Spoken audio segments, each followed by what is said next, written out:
Hello everyone. இந்த வீடியோவில் state board புக்கில் இருக்கிற எலக்ட்ரோஸ்டாட்டிக் லெசனில் இருக்கிற எக்ஸாம்பிள் கொஷின்ஸை பார்க்க போகிறோம். வாங்க கொஷின்ஸை ஒன்று ஒன்றா பார்க்கலாம். Example 4. Calculate the electrostatic force and gravitational force between the proton and electron in a hydrogen atom.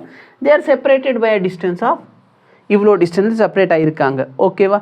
So ஆக்சுவலாக பார்த்தீங்கன்னா இந்த நம்பர் கொஞ்சம் ஈஸியாக கொடுத்துருந்தா கொஸ்டின் சால்வ் பண்ணுறது இன்னும் ஈஸியாக இருந்திருக்கும்.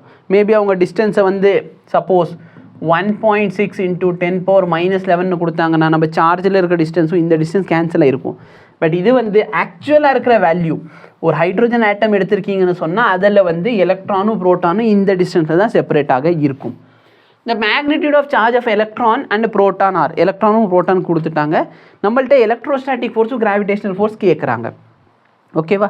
ஸோ எலக்ட்ரோஸ்டாட்டிக் ஃபோர்ஸோட வேல்யூ எவ்வளோ வருது, கிராவிடேஷனல் ஃபோர்ஸோட வேல்யூ எவ்வளோ வருது. எலக்ட்ரோஸ்டாட்டிக் ஃபோர்ஸ் நான் கண்டுபிடிக்க போகிறேன்னு சொன்னால் ஃபார்முலா என்ன? KQ1 Q2/Rோட ஸ்கொயர். K 9 into 10⁻9. சார்ஜ் 1 எவ்வளோ? 1.6, அதாவது சார்ஜ் ஆஃப் எலக்ட்ரான். அடுத்து charge of proton whole divide by டிஸ்டன்ஸோட ஸ்கொயர். டிஸ்டன்ஸ் எவ்வளோ இருந்துச்சு? 5.3 into 10⁻11ஓட ஸ்கொயர். இதுக்கு மேலே சிம்பிளிஃபிகேஷன் மட்டும்தான், வேறு ஒரு வேல்யூமே இல்லை இதில்.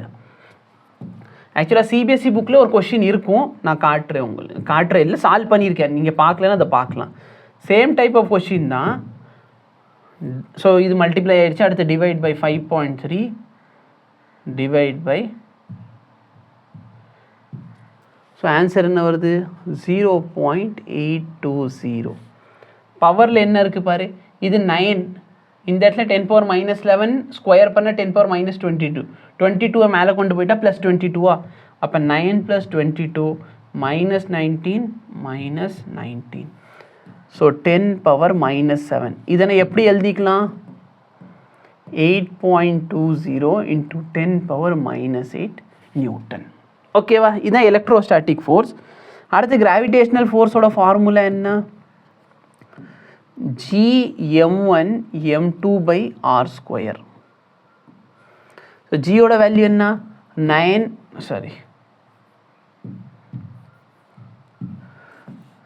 6.67 into 10⁻11. மாஸ் ஆஃப் எலக்ட்ரானோட மாஸ் ஞாபகம் வச்சுக்கோ, 9.10 into 10⁻31. Mass of proton 1.67 into 10⁻27. okay, divide by square of the distance between them. So 5.3 into 10⁻11 ஓட ஸ்கொயர். அகைன் இதில் கேல்குலேஷன் மட்டும்தான் இருக்குது, வேறு ஒன்றுமே கிடையாது. 6.67 into 9.1 into 1.67 divided by 5.3 divided by 5.3. So answer என்ன வருது? 3.60. ஓகே, 3.60. 10 பவர் என்ன? -11 மேலே போயிருமா? ஸோ 22 இங்கே 10⁻11 into 10⁻11. ஒரு -11 ஒரு -11 கேன்சல். ஸோ 11 மேலே போகும், ஒரு -11 மேலே போகிறப்ப +11 ஆயிரும். -31 -27. ஸோ 10⁻47 வருது. ஓகேவா? ஆக்சுவலாக சிபிஎஸ்சியில் சேம் டைப் ஆஃப் கொஷின் உங்களுக்கு அவைலபிளாக இருக்குது. பட் சிபிஎஸ்சி புக்கில் இருக்கிற ஒரே ஒரு இது என்ன அப்படின்னு பார்த்தீங்கன்னா, எலக்ட்ரோஸ்டாட்டிக் ஃபோர்ஸ் எவ்வளோ, கிராவிடேஷனல் ஃபோர்ஸ் எவ்வளோன்னு அவங்க கேட்க மாட்டாங்க. அவங்க கேள்வியில் கேட்டிருக்கிறது என்னென்னா ratio of electrostatic force and gravitational force. அதாவது ரேஷியோ மட்டும் கேட்டிருக்கான். அப்போ ரேஷியோ கேட்டதுனால நம்மளுக்கு நல்ல விஷயம் என்னன்னு பார்த்தீங்கன்னா, இதுக்கும் ரேஷியோ எடுக்கிறப்ப இந்த டிஸ்டன்ஸும் இந்த டிஸ்டன்ஸ் கேன்சல் அவுட் ஆயிரும். ஓகேவா? ஸோ கொஸ்டின் சால்வ் பண்ணுறது கொஞ்சம் ஈஸியாகிடும். இப்போ நல்லா பாரு, சப்போஸ் நான் இது ரெண்டுத்தையும் கம்பேர் பண்ணுறேன், அதாவது நான் ரெண்டுத்துக்கு ரேஷியோ எடுக்கிறேன். ஓகேவா? ஸோ இதுதான் சிபிஎஸ்சி புக்கில் இருக்கும். Electrostatic force by gravitational force 8.20 into 10⁻8 divide by 3.60 into 10⁻47.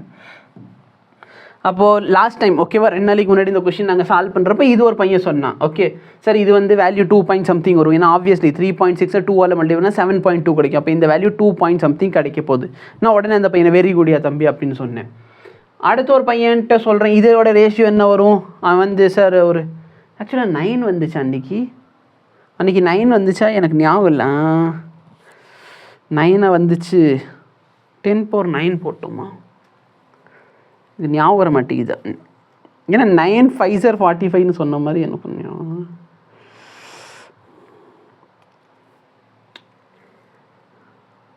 Maybe அன்றைக்கி நாங்கள் சால்வ் பண்ணுறப்ப நான் இந்த ஆன்சர் எப்படின்னா இப்படி எழுதியிருக்கலாம். I am not sure. But எனக்கு இந்த 9 வந்த மாதிரி ஒரு ஞாபகம். ஏன்னா அவன் 9 5 அதாவது அவன் பண்ணதை நான் சொல்கிறேன். ஓகே, அகெயின் வந்து யாரையும் அசிங்கப்படுத்துறதுக்காக நான் இந்த விஷயம் பண்ணல. ஓகே, ஸோ 2 டெசிமல் இப்படி வச்சுருக்கலாம். மேபி எனக்கு கரெக்டாக ஞாபகம் இல்லை. ஸோ இந்த வேல்யூ நான் கேன்சல் பண்ணால் 2 பாயிண்ட் கிடைக்கும். நான் அந்த ஒரு பையன்ட்ட சொன்ன வெரி குட். இன்னொரு பையன் உடனே என்ன சொன்னால் நான் கேட்டேன், இது ரெண்டுத்துக்கு ரேஷியோ என்னையா வரும் அப்படின்னு கேட்டால், சார் இது ஒரு 5 டைம்ஸ்க்கு மேலே வரும். ஸோ என்ன பண்ணியிருக்காங்க அப்படின்னா இந்த 10 கேன்சல் பண்ணிட்டு மேலே 9 இருக்குது, கீழே 45. ஸோ 9 1 ஸோ கீழே 48 இருக்குது. ஸோ இங்கே 5 பாயிண்ட் சம்திங் வரும். ஓகேவா? ஸோ இந்த மாதிரி மிஸ்டேக்ஸ் எல்லாம் சின்ன புள்ளத்தனமாக பண்ணுறது தான். ஓகே, ஸோ அது ஞாபகம் வந்துச்சுன்னு சொன்னேன், மற்றபடி ஒன்றும் இல்லை.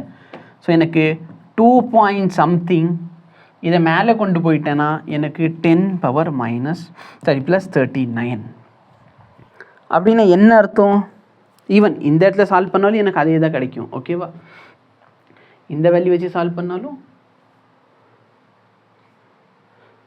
47ல் போச்சுன்னா 39 தானே. 48ல் 9 பண்ணாலும் 39 தான். So 2 point something × 10⁻39. இதுலேருந்து என்ன சார் தெரியுது? எலக்ட்ரோஸ்டாட்டிக் ஃபோர்ஸ் வந்து கிராவிடேஷ்னல் ஃபோர்ஸை விட கம்பேர் பண்ணுறப்ப 10⁻39 டைம்ஸ் அதிகம். சப்போஸ் சேம் கொஷின் எடுத்துக்கோங்க, இந்த இடத்துல எலக்ட்ரான் புரோட்டானுக்கு பதிலாக நீங்கள் என்ன யூஸ் பண்ணுங்கன்னா புரோட்டான் யூஸ் பண்ணுங்கள். புரோட்டான் யூஸ் பண்ணால் சரியா, இந்த இடத்துல மாஸில் வந்து இந்த மாஸ் போடாமல் இதே மாஸ் யூஸ் பண்ணிக்கோ. அப்போது உங்கள் ரேஷியோ என்ன வருதுன்னு எனக்கு கண்டுபிடிச்சி சொல்லு. ஓகேவா? எவ்வளோ வருது, எவ்வளோ டிஃப்ரென்ஸ் வரும் அப்படிங்கிறது சொல்லுங்கள். ஓகேவா? ஸோ எனக்கு அதோட ரேஷியோ கமெண்ட் செக்ஷனில் கமெண்ட் பண்ணுங்க. இதுதான் இதோட கொஸ்டினோட சொல்யூஷன். பட் ஈவன் நம்ம புரோட்டான் எடுத்தோன்னா இந்த வேல்யூ கொஞ்சம் குறையும். ஆனாலும் எலக்ட்ரோஸ்டாட்டிக் ஃபோர்ஸ் பார்த்தீங்கன்னா கிராவிடேஷனல் ஃபோர்ஸோட ரொம்ப ஸ்ட்ராங்னு நம்மளுக்கு தெரியும். தேங்க்யூ.